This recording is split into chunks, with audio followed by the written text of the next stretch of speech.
Finally दोस्तों हमारे पास आ चुका है क्लास 10th साइंस का पेपर कोड है 824 IM 2025 का ये पेपर है। अभी अभी एग्ज़ाम हुआ तो मेरे पास पेपर आया और मैंने कहा कि सबसे पहले चलो सलूशन वीडियो लेकर चलते हैं। तो चलिए देखिए, समय आपका 3 घंटे 15 मिनट रहता है और पूर्णांक जो होता है आपका 70 नंबर का होता है। दोस्तों वीडियो पसंद आए तो वीडियो को लाइक, चैनल को सब्सक्राइब कीजिएगा और साथ ही साथ बताइएगा कि आपके कितने नंबर सही हुए, कितने नंबर आप सही किए हैं, कितने MCQ सही किए हैं, कमेंट बॉक्स में ज़रूर बताइएगा। और आपका पेपर किस जिले में था कमेंट जरूर कीजिएगा। चलिए फटाक से चलते हैं अपने प्रश्न।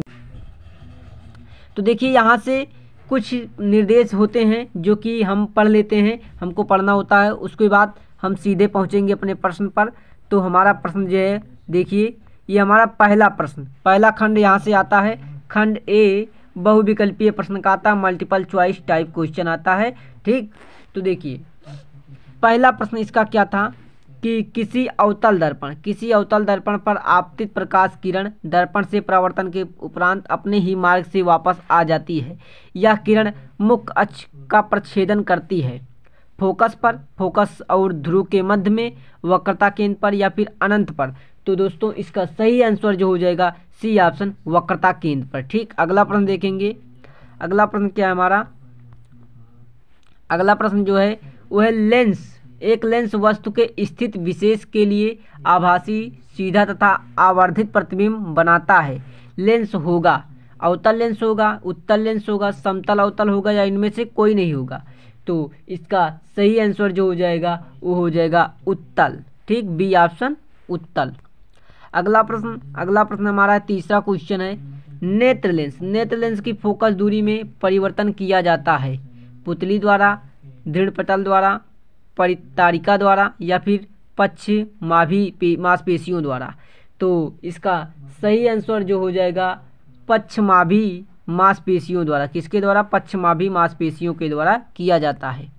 अगला प्रश्न चौथा प्रश्न है कि स्वच्छ आकाश के नीले रंग के लिए उत्तरदायी प्रकाशीय घटना है अपवर्तन, प्रकीर्णन, विवर्तन या परावर्तन। तो स्वच्छ आकाश के नीले रंग के लिए उत्तरदायी प्रकाशीय घटना जो है वो प्रकीर्णन है। क्या है? प्रकीर्णन। तो बी ऑप्शन इसका बिल्कुल राइट होगा। अगला प्रश्न देखें तो अगला प्रश्न हमारा है किसी विद्युत बल्ब पर 440 वाट 220 वोल्ट अंकित है। बल्ब में फिलामेंट का प्रतिरोध होगा आर ज्ञात करना। आर क्या होगा ज्ञात करना। देखिए V बराबर दिया गया है 220 वोल्ट और P बराबर दिया गया है 440 वाट। तो यहाँ से आप क्या कर सकते हैं, देखिए आपको आर ज्ञात करना है। क्या ज्ञात करना है? आर ज्ञात करना है। तो आप आर ज्ञात कर लेंगे। तो आर ज्ञात करेंगे तो आपका आर की वैल्यू कितना आएगी? आर की वैल्यू जो आएगी वो कितनी आएगी?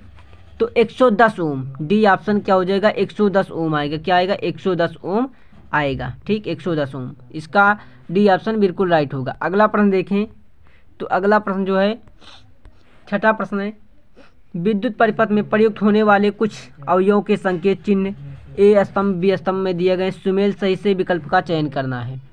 जैसे ये क्या दिया है? तार क्रॉसिंग का दिया है, विद्युत सेल का, परिवर्ती प्रतिरोध का या फिर अमीटर का। देखिए सबसे पहले विद्युत सेल का ये प्रतिरोध है, नहीं विद्युत सेल का ये है, दूसरा का दूसरा है। ठीक, उसके बाद परिवर्ती प्रतिरोध, प्रत्यावर्ती प्रतिरोध, ये प्रतिरोध का हो गया। तार क्रॉसिंग ये हो गया। ठीक, और अमीटर का ये होगा और विद्युत सेल का ये होगा। ठीक, ये होगा। तो इस प्रकार ये होगा। तो इसका आंसर देखेंगे तो आंसर क्या होगा? फाइनली इसका आंसर जो सही आंसर हो जाएगा वो होगा ए ऑप्शन। क्या होगा? A option. ठीक, ए ऑप्शन आप इसको सही कर लीजिएगा। अगला प्रश्न देखिए सातवां क्वेश्चन है किसी धारावाही परिनालिका को स्वतंत्रतापूर्वक लटकाने पर वह सदैव स्थिर होगी। देखिए किसी धारावाही परिनालिका को जो स्वतंत्रतापूर्वक लटकाएंगे तो वह क्या होगी? उत्तर दक्षिण दिशा में वह स्थिर होगी। तो इसका सी ऑप्शन बिल्कुल राइट होगा, उत्तर दक्षिण। चलिए अगला प्रश्न है कि निम्नलिखित में से कौन सी धातु कमरे के ताप पर ठोस अवस्था में नहीं होती है? मैग्नीशियम, मरकरी, कॉपर या फिर एल्युमिनियम। तो इसका सही आंसर हो जाएगा बी ऑप्शन, मरकरी। ठीक, मरकरी। अगला प्रश्न है अम्ल एवं क्षारक की अभिक्रिया से प्राप्त होता है हाइड्रोजन, ऑक्सीजन, क्लोरीन या फिर लवण तथा जल।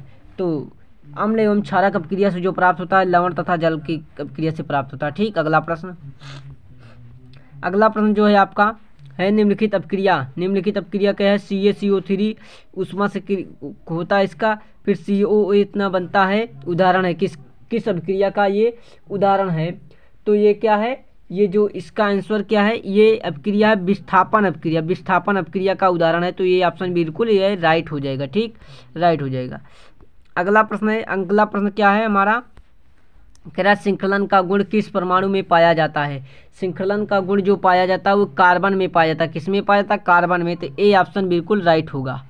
उसी प्रकार अगला प्रश्न देखें तो अगला प्रश्न हमारा क्या है? निम्नलिखित में एल्काइन है। एल्काइन का फार्मूला कह रहा है। एल्काइन का फार्मूला जो होता है दोस्तों वो होता है CH3। क्या होता है? CH3 C। ये देखिए इस प्रकार इसका बॉन्ड बन जाएगा। ये एल्काइन का बॉन्ड होता है, एल्काइन का बॉन्ड। ठीक, तो यहाँ से इसका आंसर देखें तो बी ऑप्शन जो है एकदम राइट है। ठीक, तो इसको इस प्रकार लिखते हैं CH3C2H4। इस तरह भी लिख सकते हैं इसको शॉर्ट फॉर्म में करके। ठीक, चलिए आगे चलते हैं। अगला प्रश्न क्या है? ईंधन एवं औषधियों के रूप में उपलब्ध होता है। क्या उपलब्ध होता है? ईंधन और औषधियों के रूप में। तो ईंधन और औषधियों के रूप में जो होता है एथेनॉल। एथेनॉल ये दोनों रूप में प्रयोग किया जाता है। अगला प्रश्न देखें तो अगला प्रश्न हमारा क्या है? वो है गुर्दे की इकाई जो उत्सर्जन की प्रक्रिया में भाग लेती है वह क्या कहलाती है? गुर्दे की इकाई जो उत्सर्जन प्रक्रिया में भाग लेती है वह होता है वृक्कनेफान। वृक्कनेफान, बी ऑप्शन बिल्कुल राइट होगा। अगला प्रश्न जो है पौधों में जाइलम किसके लिए उत्तरदायी है? जल का वाहन, भोजन का वाहन, अमीनो अम्ल का वाहन, ऑक्सीजन का वाहन। तो देखिए इसका सही आंसर हो जाएगा ए ऑप्शन, जल का वाहन, जल का वाहन। ठीक, अगला प्रश्न देखें तो अगला प्रश्न हमारा क्या है? स्वपोषी पोषण। क्या है? स्वपोषी पोषण के लिए आवश्यकता होती है कार्बन डाइऑक्साइड और जल की, क्लोरोफिल की, सूर्य के प्रकाश की, या फिर इनमें सभी की। तो देखिए स्वपोषी पोषण के लिए जो आवश्यकता होती है वो आवश्यकता होती है इन सभी की आवश्यकता होती है। तो इन सभी की आवश्यकता होती है। चलिए अगला प्रश्न है कि ऑक्सीजन की उपस्थिति में पाइरूवेट का ऑक्सीकरण कोशिका के किस भाग में होता है? कोशिका द्रव में, केंद्रक में, माइटोकॉन्ड्रिया में, अंतःस्रावी जलिका में।